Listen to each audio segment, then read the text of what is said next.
Alrighty, folks, it is officially September. It is after Labor Day. No more white pants. It is meteorologically the end of summer. I Thank hope God. everyone, like myself, had a wonderful fantasy football draft. I've been thinking a lot about fantasy football and its parallels to CMMC based off some of the calls that we've been in recently. Daniel, everyone, Oh, Daniel Akridge, the great and powerful, hello, you're everybody. familiar, guest hosting, while Hey, Jason is out of town on a well-needed vacation. Like I say, I've been thinking about fantasy football and CMC because so many of the phone calls that we're in are people going, who do I pick first? Do yep. you take the CMC equivalent of a running back, of a wide receiver? Just so you know, folks, I did not prep Daniel on this metaphor at first. We're doing this live, so your mileage may vary. I think there's some potential there for fantasy football CMMC Yeah. as a metaphor. I don't know who to draft. I don't know who to take. There's endless choices, seemingly, with what's going on.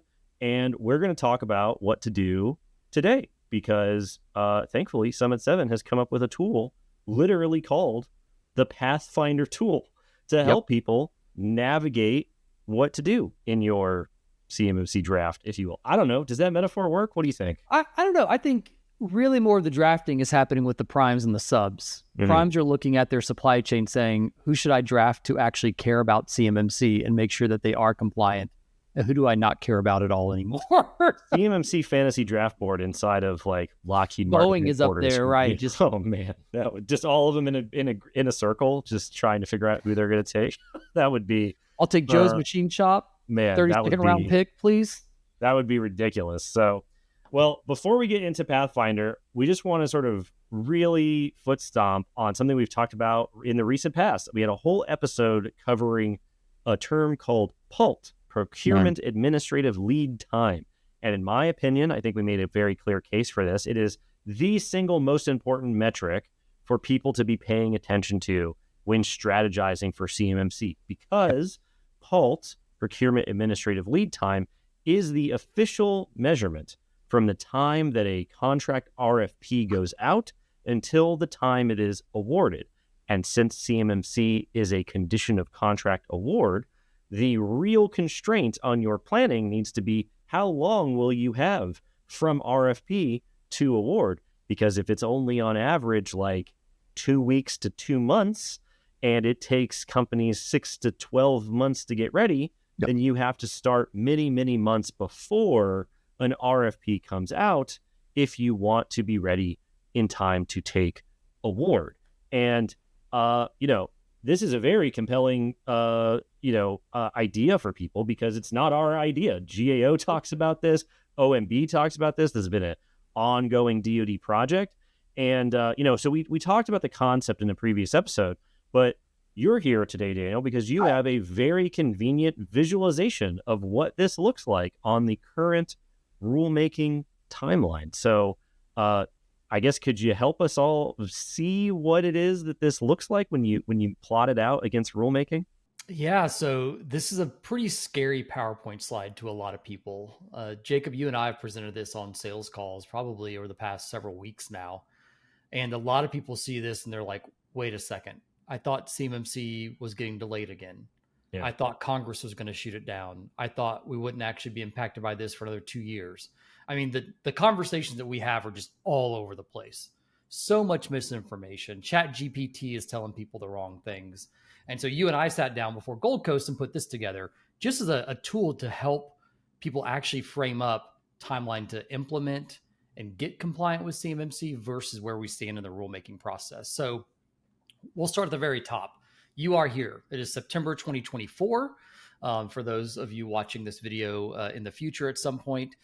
And right below that, we have 2 columns or 2 rows here, 32 CFR. This is what's going to codify the ability to pursue a certification. Once this is done and in a final state, after congressional review, you can now go pursue and receive a CMMC certification. This is going to happen before it's a contract requirement, which makes sense, right? You have to get some people certified before you can start slapping it on solicitations. Now, here's something that people aren't really thinking about a lot. The DoD is not going to be the largest driver of you getting certified. It's going to be your primes. the Lockheeds, the Raytheons, the Boeings, because they have to know in a very short window of time who in their supply chain they can trust once this actually becomes a contract clause in summer of 25.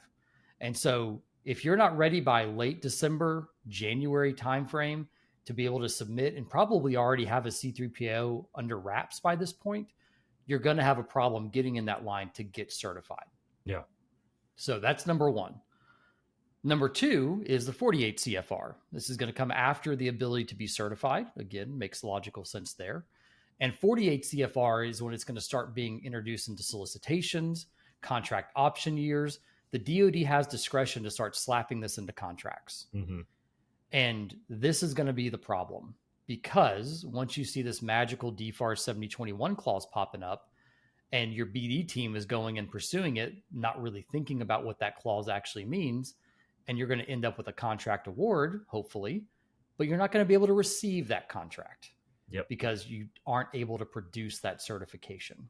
And so the BD is going to drive CMMC adoption organizationally more than almost any other member in the company, because if they can't go hunt and get work, they're not going to be very happy, and neither is the company. Yeah. And for those of you just listening, definitely check out the YouTube video, because you can see this gap that we've talked about before between the 32 rule rolling out and making assessments commercially available, something that we around these parts call the market rollout, and the 48 CFR rule, which puts CMMC requirements into RFPs and contracts as a requirement, sometimes known as the phased rollout. So the gap between market rollout and phased rollout is unfortunate, but that's just the way the cookie crumbles when you've got two different Pentagon offices running two different rules for the same program. So that's why there's that little gap right there. Which, as you were talking about earlier, GAO did this fantastic report. They looked at the median award time of a DoD contract award, which was fantastic. I think it was, 32 days? 33 days? The median award time is extremely short when they factored in definitive contracts, indefinite contracts, task orders, purchase orders across basically the entire DoD. There's been a huge effort since 2019 to get the time from RFP to award as short as possible. So much so that they came up with a specific term, a specific definition. That was all happening in parallel to these cybersecurity requirements. So when they say you don't need CMMC to bid, that's true. Sure. But the time period from RFP when you bid to taking award is typically so short, it's not enough time for you to wait for the RFP to start from scratch, which is what this additional visualization shows here. And this is where it starts scaring people to death, right? Because it's like, oh my God, I have a 1 month turnaround time on something I potentially bid on to be awarded, right, through that cycle. But I look a bar below on the CMMC implementation timeline, and this can take some companies up to 12 months. Yeah. If you're running an enclave, you can probably get there in about 3 months or so. If you're going what we call all in, meaning you're migrating everyone to the Microsoft Gov Cloud, you've got to pay consultants to actually help you with that process, draft your documentation, organizational change management. You could easily be pushing 12 months. Right. And this is because CMMC is verifying that you have implemented other requirements that are imposed on you by other clauses. So it's a little bit of a blurry line when we say CMMC implementation. What we're really talking about is the combined time to implement all of your requirements and then go get CMMC to verify the implementation. I mean, it's a little bit of splitting hairs there, but CMMC is not the thing that's making people implement the requirements. It's verifying it. But if people aren't starting until they see it in an RFP, you have to do it all at once. And so it seems like CMMC is pushing you to do all of this stuff as a result of CMMC, when it's really two different sides of the same coin. Well, we had that conversation on a call sometime this week where people were basically, I'm not going to start CMMC because I don't know what level I need to be at. Right. And what people don't understand is there are leading indicators of your existing contract clauses, 7012, R52-204-21, like that are pointing you in the direction of what CMMC level you're going to need to be. Right. And so what we've been telling people is don't wait. If you wait until everything is final, and let's say it gets final in, Congress does their review, let's say December. I mean, you're now looking at December of 25 before you're probably in a position to be able to go through and get certified. And that Yeah. includes the time to book an assessor. I mean, you've already missed out on 6 months worth of Right. potential contracts Well, and or this has working been with the prime. this has been a topic that's coming up more and more, which you might want to, maybe go into some detail for folks that aren't familiar. But people right now are budgeting for 2025, and so they have to make a decision basically right now about Mhm. what they're going to do. And you were telling me the other day that you've seen people who would otherwise be able to do a project in a relatively short period of time have to draw out their full Yep. timeline strictly because of the way that their company does their budgeting. It's not any sort of other constraint. How does that situation work and play out? So this is the hard part. We have a lot of companies coming to us saying, "Hey, I need to kind of baseline the environment as part of this fiscal year in 2024, for the last few months of the year. That's all we have budget for. And that budget we had to scrape together, rob from Peter to pay Paul. And then we need to do the large migrations and additional large work in 25 starting as early as January because we're able to submit for our budget this year for what we need to spend in 2025." And the difficulty with that is that's great. However, we've talked about this. Our pipeline to start work in January is actually starting to fill up faster than it even is right now because people are trying to get contracts signed and executed for the work to start January 2nd. Right. Because they know that they're already going to be up against an extremely tight timeline. Yeah. I mean, that was like right before we started having this conversation. There was a call earlier today, and the people on the phone were, I mean, they get what's going on. They understand the requirements. They're talking to everybody in the company and they have buy-in, and they still said it's probably going to take them until the end of the month to get sign off. Yep. And so it's like, it might take you 30 days. Obviously everybody's in a different situation, but sure, we hear this all the time where just to get the sign off on the agreement takes a month. And then it can take a month, if not a little longer, to get kicked off. And then you have to go through all the actual work itself. And before you know it, it's been 90 days. It's been 3 times as long as the period from RFP to award, and you haven't even started yet. And it just adds up super, super quickly. And that's before the rush really happens. So the like I said, lifeboat, right? So it's like we only have so many lifeboats, and there's 80,000 people that need to jump in one. Yeah, absolutely. Absolutely. That's a hard analogy.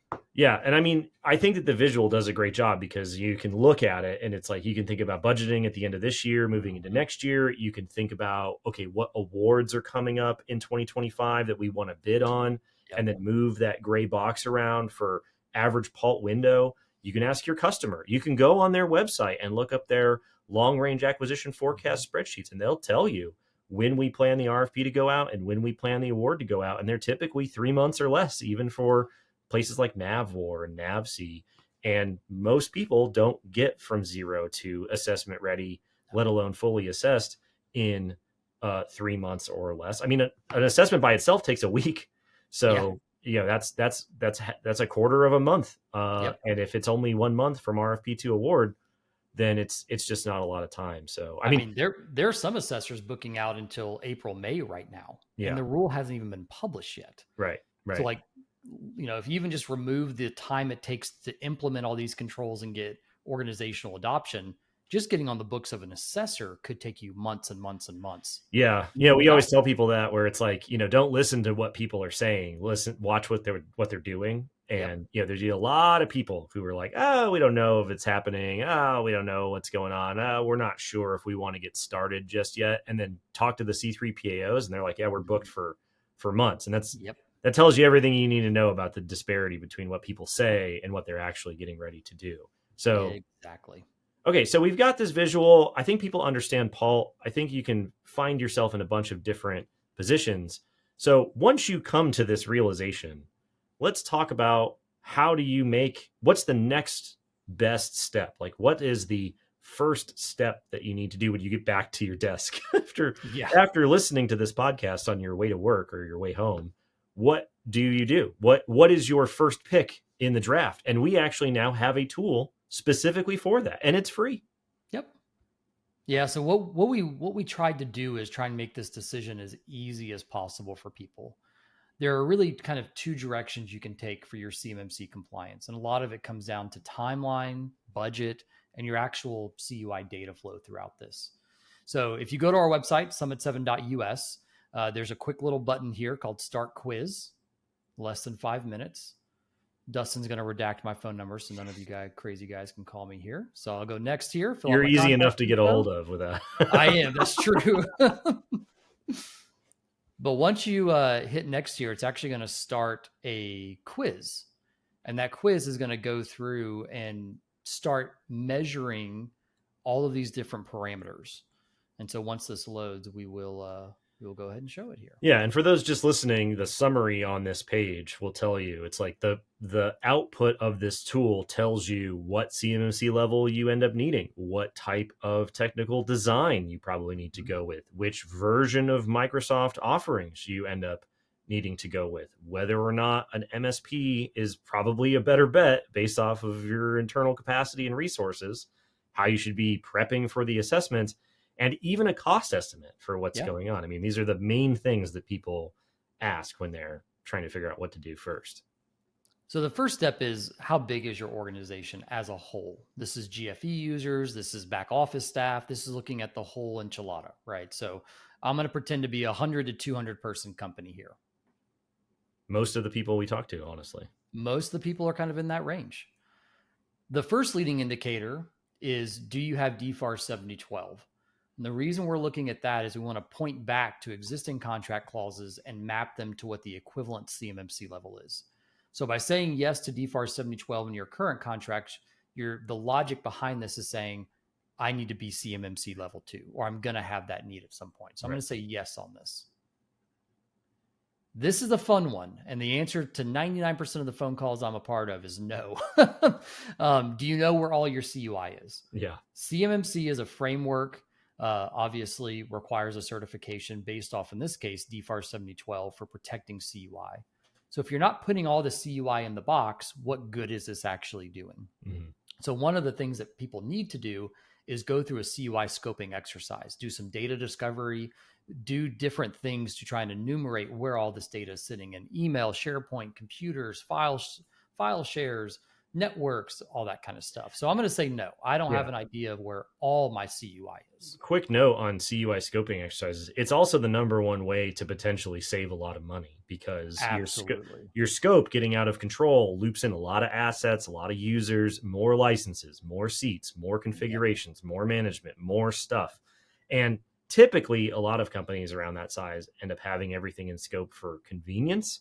But if you're looking for ways to try to save money, try to be as aggressive with your scope as possible is the way to do it. So definitely answer that one. Answer that one truthfully. It will help you. It'll save you $1 or $2. This next one's an interesting question, because chances are most people are going to fill this out. Yes, I need to be CMMC compliant as fast as possible. What the logic behind here is it's going to basically start measuring, do you need to go ahead and start with an enclave deployment and do some CUI scoping? And then while you're building out the enclave, start moving data or moving assets into scope into that enclave. And maybe that ends up tipping you into all in at some point, right? So what's interesting about CMMC, and we've talked about this a little bit, it's going to be a net new contract requirement. Mm-hmm. So an enclave might be sufficient for the 2 or 3 contracts you might need to win rapidly once CMMC is published. But in reality, you need to expand that boundary pretty dramatically to actually have that data flow fully supported. And so I'm going to say, yes, I need to do CMMC. And that seems to be a pretty common approach from people that we've been talking to recently, right? Is they're getting that, they're kind of getting a the beachhead started. Model. Yeah. Yeah. Build the beachhead. Exactly. Yeah. Next up, can the business support 2 separate email domains or identities? So what this is saying is, if I'm summit7.com and I build an enclave, and email is part of that enclave, summit7.us might be the email address I use in the enclave. So now I've got users switching between 2 different email addresses, right? Context switching, they send certain emails to this address, certain emails to that address, and you start losing some of that public identity, right? Of people might know you as abc.com, right, in the World Wide Web. However, now what you're doing is you're separating those 2 email boxes, one in the Gov cloud, one in the commercial cloud. And some organizations are like, I don't want to support 2 different email domains. It's just too much maintenance. I don't want to come off as 2 separate companies. That's another very common one that we have, right? And so I'm going to say for this one, I'm going to be able to support it for simplicity's sake here. So I go next. Does it make it more straightforward if you can? It does. It does make it more straightforward if you can support 2, because building an enclave is could be a longer term solution for you. Yeah. Okay.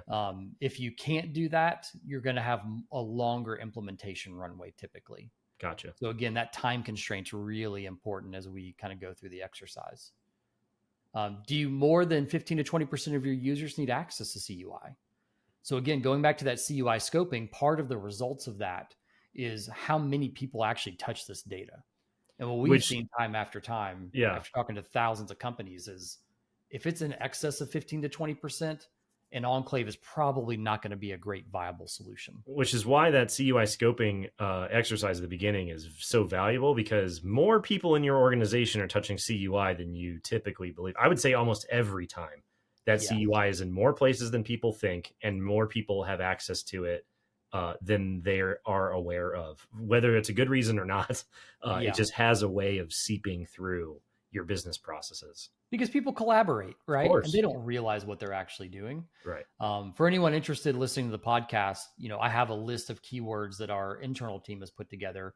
If you want to run a content search in 365 of your current tenant, you can quickly enumerate how many mailboxes and SharePoint sites and Teams, OneDrives have that information. And that will give you a very quick look at how large the scope might actually be. Yeah. So I'm going to say more than 15 to 20%. Which, in a 100-person company is, it's still 15%, but it might not seem like that many people, but you can get above that number pretty quick. Very quick. One of the major questions as it relates to which version of the Microsoft Cloud you go to is if you're handling export control data, right? ITAR, EAR, no foreign mark CUI. And so if I'm going and have plans to hold that, or I actively hold that type of data, I've got to move to the Gov High cloud, right? If I have no intention of ever doing that, I can stay in the Microsoft GCC cloud, the moderate cloud, which is a little bit cheaper. However, 2 years from now, if you end up with contract requirements for export control data, you've got to do a whole nother implementation and migration. Yeah. So make this decision wisely when you're reading this question. Not only what are you doing today, but look at the next 24 to 36 months. Yeah, especially if you're trying to grow your business into doing different kinds of work or with different kinds of customers, like the odds that you're going to end up with ITAR data in the future that 100% falls under that umbrella are pretty high. I mean, probably the most common, subset of controlled defense information that people end up dealing with is ITAR. I mean, it's just so common. If you've got a DoD distribution statement on there, B through E, you're probably, I can tell you out of the gate, you're going to need a GCC high tenant. Yeah. So, the last question that we have is around managed service providers, right? Do you have internal staff doing this solely? Do you have outsourced support as part of this? Do you use both? Do you use neither? For a 100 to 200 person company, usually there's an element of both involved. They just don't have enough kind of internal capacity to handle everything day to day. They usually have at least an MSSP supporting them as part of this. And that's a very common, I think a lot of people don't know this. It's a super common, use case for Summit 7 customers, is that there are some amount of internal IT resources that we work with. Like, if you're listening to this as an IT person, like, we're not there to replace you. No. I'd say we actually have, I don't even know. I mean, it's a ton of companies where we interface with their internal team. This is a very specialized type of work. We call it a co-managed relationship, right? Yeah. We're taking kind of that frontline help desk resources off, and we have compliance assistance along the way. And it frees you up to do more strategy, high level type work. Yeah. Where we're kind of supporting the day-to-day operations there. Yeah, for sure. So this actually spits out the recommendations. So in this case, it's recommending me at a level 2. Again, that's because of the existing contract clause I have. It's recommending a scoping project, so a guy can better determine the boundary of which the CUI is flowing through the environment. Because I need it fast for net new contracts, it's recommending me do an enclave. And that's a good starting point. However, in the case of where I might start with the enclave and then grow into my whole company over the next few months to few years. They recommend GCC high because I had export control data. And we recommend you grade your managed service provider. So one of the requirements in the proposed rule is relating to having your MSP or MSSP be certified at the same level as you. That's kind of worst case scenario, right? And that's going to be very burdensome on the MSP community. The best case scenario is still not much better. It might actually be a little harder, is they have to provide a shared responsibility matrix to have you go through that and go through that with an assessor. And that level of detail is going to be nuanced. It's more work. It's more work. Absolutely. I mean, this is before the proposed rule came out, there was no requirement for MSPs to be certified, and people were drastically underestimating how much work it will be for an MSP for each of their clients to step through their 171A oriented shared responsibility matrix for their entire service delivery for whatever their agreement is with each of those clients. If you have a certification as the MSP and it will count, then you don't have to worry about repeating that work over and over again. So if you think getting the cert is a lot of work, it's probably worse if you don't get the cert, because you just have to go over and over and over again. And it's just not something that MSPs who don't specialize in this work are going to be able to support for more than one or two companies. Well, if security protection data stays in the rule the way it's written, just having that rules out the majority of the tech stacks that MSPs use. MSSPs. There's just one way or another, you're going to get bit one way. Exactly. So if you go down this page, it talks about the CMMC cost estimation from the how to budget for CMMC webinar that we did. It outlines all of that, all the way down to projected cost, one-time and annual recurring. It talks about the level that you need to be. Talks about CUI scoping, what that looks like, what a technical design for an enclave looks like, whether that's a cloud enclave or what we call a hybrid enclave, which is a little bit of on-prem and using the cloud. Goes through the Microsoft Gov high tenant, why you need that. It gives you a scorecard to start grading your MSP by to see if they're going to meet the requirements. Then it has some cost benefits, and then all the way down at the bottom, actually preparing for that assessment once you're ready for it. So there's a ton of great content here. Highly recommend going through the quiz. If you don't know where to start, this is a really good place to. And then we can follow up and help you as needed after that. So thanks for letting me walk through, Jacob. No, I think it's awesome. I think the tool is great, and it just brings together so much of the stuff that we've put out in content for the last couple of years. It's all in one spot, so it's very, very convenient. I think it's also one of those things too, where it'll answer most of your initial questions, but there's probably going to be a bunch of other questions that come out of that exercise because there might be some stuff you weren't planning on, which brings us to cool announcement, everybody. You may have noticed if you follow Daniel and I on LinkedIn, we're doing a bit of a guerrilla CMMC experiments at the end of each week. We're doing a live CMMC Q&A session for, maybe 30, 45 minutes. Maybe I think we went for an hour on Friday. It's going to be Fridays. Fridays morning Pacific time, sort of early afternoon Central Eastern time. And it's sort of first come, first serve. We're going to talk about things we heard in calls the previous week. We're going to talk about what we're thinking about in terms of what's going on in the bigger picture of the CMMC and DFARS cyber regulatory landscape. And people can come with questions about technical implementation. They can come with questions about the rule. They come with questions about the model, the requirements, whatever you want to talk about. We're there. It's office hours with Jacob and Daniel on Fridays at this point. It's just an experiment, really. We also didn't really ask permission to be able to do that, so we're just doing it. So come and hang out. That way it can be popular and we can continue to justify our time doing it. So the last one we had, I think we had, 35 or 40 people on there. There were people asking about really good questions. Yeah, there were people asking about directory, boundary questions, rulemaking questions. Yep. We're here for just about any of it. Yeah, I think between the two of us, there's probably answered 95% of the questions that come up out there. And so we're going to be doing that this Friday on LinkedIn. So we'll have the link to that down below. And over time, we'll be, simulcasting it in different spots. But come hang out before everybody finds out. You'd be one of the cool kids that was hanging out on Q&A before everyone took up all the slots.